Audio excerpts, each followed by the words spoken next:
Indian കായിക ഭൂപടത്തിൽ boxing ഗ്രാമം എന്ന് അടയാളപ്പെടുത്തിയ കോഴിക്കോട് പൂളാടിക്കുന്നിലെ പരിശീലനം പ്രതിസന്ധിയിൽ. ആധുനിക ബോക്സിംഗ് റിംഗ് എന്ന ആവശ്യത്തിന് പുല്ലുവില കൽപ്പിച്ച് തള്ളിയതിന് പുറമെ അടിസ്ഥാന സൗകര്യങ്ങൾക്കും നിലവിൽ തിരിച്ചടി നേരിടുകയാണ്. രാജ്യാന്തര തലത്തിൽ നിരവധി ചാമ്പ്യന്മാരെ സമ്മാനിച്ച പരിശീലന കളരിയാണ് ഈ മട്ടിലൊരു അവഗണന നേരിടുന്നത്.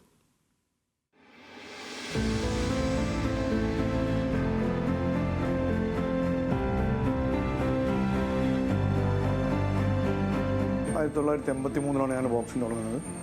അപ്പോൾ രാഘവൻ്റെ ചെറിയൊരു ഷെഡായിരുന്നു അവിടെ, ജിംനാഷ്യം അവിടെ നിന്നാണ് ചെറിയ രീതിയിൽ പ്രാക്ടീസ് ചെയ്ത് ഞങ്ങൾ റോട്ടിന് കൂടെ റൺ ചെയ്ത് റോഡിൻ്റെ സൈഡിൽ ഒരു ചെറിയൊരു മൈതാനം ഉണ്ടായിരുന്നു.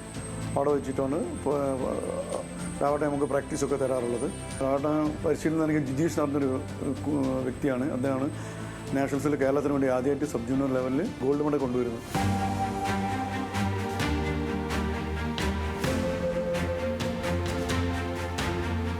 ഒരു ജീവിതകാലം മുഴുവൻ ബോക്സിങ്ങിനായി മാറ്റിവെച്ച പുത്തലത്ത് രാഘവൻ രാജ്യത്തു തന്നെ ആദ്യമായി ഒരു ബോക്സിംഗ് ഗ്രാമം സൃഷ്ടിച്ച കായിക പ്രേമി.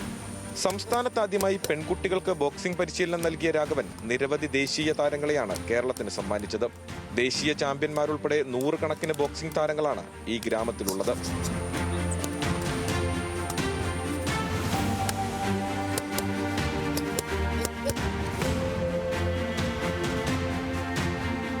പുത്തലത്ത് രാഘവൻ തയ്യാറാക്കിയ മൈതാനത്തായിരുന്നു ആദ്യകാലങ്ങളിൽ പരിശീലനം.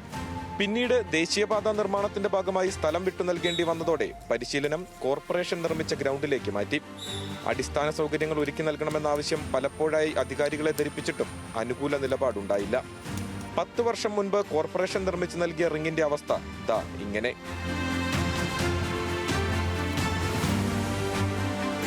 ഇത് 10 വർഷം മുമ്പേ കോർപ്പറേഷൻ നിർമ്മിച്ചൊരു ബോക്സിംഗ് റിങ്ങാണ്.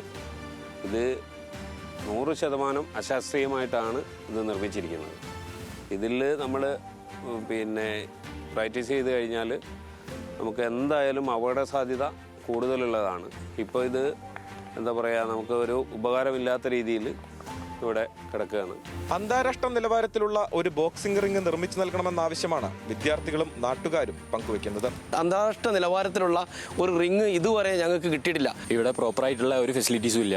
റിംഗ് ഉണ്ടെങ്കിൽ നമുക്ക് കുറെ താരങ്ങളെ നാഷണൽ ഇന്റർനാഷണൽ ഒക്കെ കളിപ്പിക്കാൻ പറ്റും. കുറച്ചും കൂടെ ഫെസിലിറ്റീസ് ഉണ്ടെങ്കിൽ നമുക്ക് ഇന്റർനാഷണൽ വരെ കളിക്കാൻ പറ്റും. എക്യുപ്മെന്റ്സ് ഒക്കെ ഫുള്ളും നമ്മൾ സ്വന്തം പൈസക്കാണ് വാങ്ങിക്കുന്നത്. വളരെ ശോചനീയാവസ്ഥയിലാണ് ഇപ്പോൾ ഇവിടെ ഈ ബോക്സിംഗ് നടന്നുകൊണ്ടിരിക്കുന്നത്. പരിശീലനത്തിനിടെ ശക്തമായൊരു മഴ പെയ്താൽ ഇടുങ്ങിയ മുറിയിലേക്ക് മാറണം. തുടർ പരിശീലനം അവിടെ. പെൺകുട്ടികൾക്ക് ഡ്രസ്സിംഗ് റൂം പോലും ഇല്ല എന്നതും വലിയ പ്രതിസന്ധി തന്നെ. മഴക്കാലത്ത് പ്രാക്ടീസ് ചെയ്യാൻ വളരെ ബുദ്ധിമുട്ടാണ്. എന്നാലും അവിടെ ഒരു ചെറിയ റൂമുണ്ട്, അതിൻ്റെ അകത്താണ് ഞങ്ങൾ പ്രാക്ടീസ് ചെയ്ത്. ഓരോ വർഷങ്ങളും അധികാരികളെടുത്ത് ഇവിടുത്തെ ഈ അസൗകര്യങ്ങൾ ഓരോരുത്ത് ബോധ്യപ്പെടുത്തിയിട്ടുണ്ട്. പക്ഷേ ഇതുവരെ യാതൊരു രീതിയിലുള്ള ഒരു അനുകൂല പ്രതികരണവും അധികാരികളുടെ അടുത്തുനിന്ന് നമുക്ക് ലഭിച്ചിട്ടില്ല. ഗവൺമെൻറ് തലത്തിൽ ഇതിനു വേണ്ടിയുള്ള സപ്പോർട്ടുകൾ പൂർണ്ണമായ രീതിയിൽ കിട്ടുന്നുണ്ടോ എന്നുള്ളൊരു വളരെ സംശയമാണ്. പ്രതികൂല സാഹചര്യങ്ങളോട് പടവെട്ടിയാണ് ഈ നാട് നേട്ടങ്ങൾ കൊയ്തത്. അടിസ്ഥാന സൗകര്യങ്ങൾ ഒരുക്കി നൽകിയാൽ ലോക നിലവാരത്തിലുള്ള താരങ്ങളെ സൃഷ്ടിക്കാനാകുമെന്ന പ്രതീക്ഷ ഈ ഗ്രാമത്തിനുണ്ട്. Don't be afraid, fight, don't stop until you win. പേടിക്കരുത്, പോരാടുക, വിജയം വരെ നിർത്തരുത്. മേരി കോമിന്റെ വാക്കുകളാണിത്. പ്രതികൂല സാഹചര്യങ്ങളോട് പോരാടിയാണ് പൂളാടിക്കുന്നിൽ നിന്നും ദേശീയ അന്തർദേശീയ താരങ്ങൾ ഉയർന്നു വന്നത്. അടിസ്ഥാന സൗകര്യങ്ങൾ ഒരുക്കി നൽകി കൃത്യമായ പിന്തുണ നൽകാൻ സർക്കാരിന് സാധിച്ചാൽ രാജ്യത്തിന് തന്നെ അഭിമാനമായി മാറും കോഴിക്കോട്ടെ ഈ കൊച്ചു ഗ്രാമം. ഷാഫിക്കൊപ്പം ബെൻസൺ ബാബു മങ്ങാട്, ന്യൂസ് മലയാളം, കോഴിക്കോട്.